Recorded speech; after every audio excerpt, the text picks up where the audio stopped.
માણેકનાથ ધામ ખાતે પર્વત ઉપર વૃક્ષારોપણ કરાયું।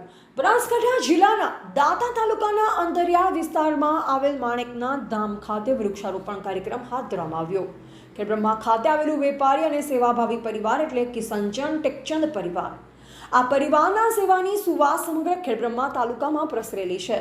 કેટી પરિવાર ખેડબ્રહ્માની પ્રેરણાથી બનેલું ગ્રુપ એટલે પ્રકૃતિ મિત્ર ગ્રુપ ગુજરાત। આ ગ્રુપનો ઉદ્દેશ સમગ્ર ઉત્તર ગુજરાતના વિસ્તારને હરિયાળો કરવાનો છે।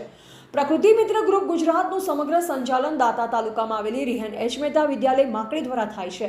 આ ગ્રુપ દ્વારા કેટી પરિવારના આર્થિક સહયોગથી સમગ્ર દાંતા તાલુકા તેમજ ખેડબ્રહ્મા અને પોશીના તાલુકા તથા અમીરગઢ, પાલનપુર અને વડગામ તાલુકા સુધીની શાળાઓમાં વિનામૂલ્યે વૃક્ષો પહોંચાડવામાં આવે છે તથા ઇકો ક્લબના બાળકોને ટી-શર્ટ ભેટ આપવામાં આવે છે તથા જરૂરિયાતમંદ મુજબ પાંજરા, ચકલીના માળા અને છોડ માટે કુંડા વિતરણ પણ કરવામાં આવે છે। અત્યારે ગ્રુપમાં સમગ્ર ગુજરાતમાંથી કુલ 500 જેટલા પ્રકૃતિ પ્રેમી મિત્રો જોડાયેલા છે। તેઓ પોતપોતાના વિસ્તારમાં પણ વૃક્ષારોપણ અને પ્રકૃતિ રક્ષણનું કામ નિસ્વાર્થ ભાવે છેલ્લા 5 વર્ષથી કરે છે। કેટી પરિવારના શ્રી રાજાભાઈ ચાવલા નવી મુંબઈથી પોતાનો વ્યવસાય બાજુમાં રાખી માણેકનાથ ધામ ખાતે પોતાના હાથે 100 જેટલા વૃક્ષો વાવવાના સંકલ્પ સાથે રિહન એચ મહેતા વિદ્યાલયના મહેમાન બન્યા।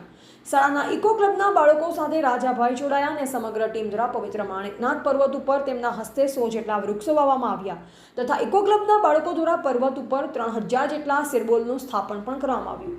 સમગ્ર બાળકો માટે કેટી પરિવાર દ્વારા અલ્પાહારની વ્યવસ્થા કરવામાં આવી તથા માણેકનાથ પર્વત ઉપર પુષ્કળ પ્રમાણમાં કપિરાજ હોવાથી તેમને પણ ફળાહાર કરાવવામાં આવ્યો।